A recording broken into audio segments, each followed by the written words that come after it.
Looking back at these high pulls from this session, and I cannot help but think about hip extension, or the lack thereof. Now, I don't want to be too harsh on myself, but this is something that I have been thinking about, and it's a recurrent thought in many exercises that I perform, and it's not really fully extending the hips and going almost arching back. And this is something that mainly comes up when I'm rewatching my jumping sets.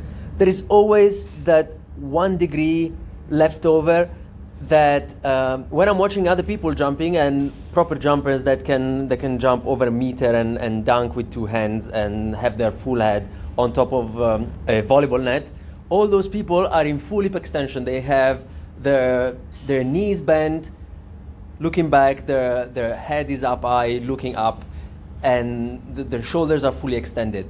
Now, I understand that when I'm training jumps, it's in a closed environment, it's the gym, I'm jumping onto a box, or if anything, I'm jumping straight in the air. There is no real target for me to reach for. There is no ball in the air. There is no rim to try and grab. I understand that. That said, I still think that I should be making extra effort in thinking about really driving through those hips and squeezing those glutes at the end. This session was something that is devised to do that. I am meant to fully extend the hips as I am driving through the high pulls, and later on as I am doing reps, volume reps for the hip thrusts. So I guess what I'm trying to say is that I need to be more aware simply that there is something, a small change that could be made and hammered on progressively for enough time, it's going to become part of the way that I perform the movement. And that's probably a good thing that I need to really start paying more attention to session. Now, not to get too carried away with this, it's a small little detail, but it's something that I have been thinking about for a while. And looking at the pull-ups, they weren't really noteworthy in any capacity. That's just volume work. But looking at the seated pin presses here, I was doing 2 sets of 6 reps each. I believe last time I did 5 reps, and I didn't feel any, I don't want to say any pain, because there was a bit of a discomfort, especially in the eccentric, that lowering phase that I believe was the root cause of this issue to begin with.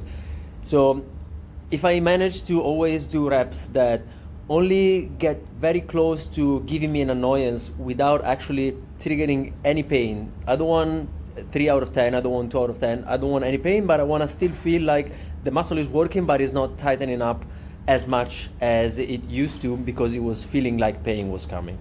And I believe that there is also a big neurological component to this. The body gets so accustomed to a movement triggering pain that it almost sends a pain signal in advance, as if it was trying to prevent me from doing something, because it knew that it was going to result in a painful sensation, and so it's trying really to preserve itself.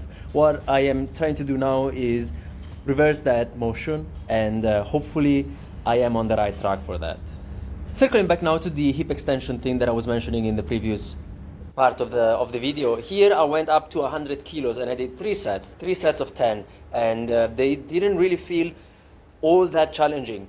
That said, I must also say that when a heavier weight is on, I don't really feel like the glutes are engaged as much as they are on a lighter weight, which is funny, but I also think that it's because as the load increases, then the body also tries to engage as many muscles as possible to get the job done.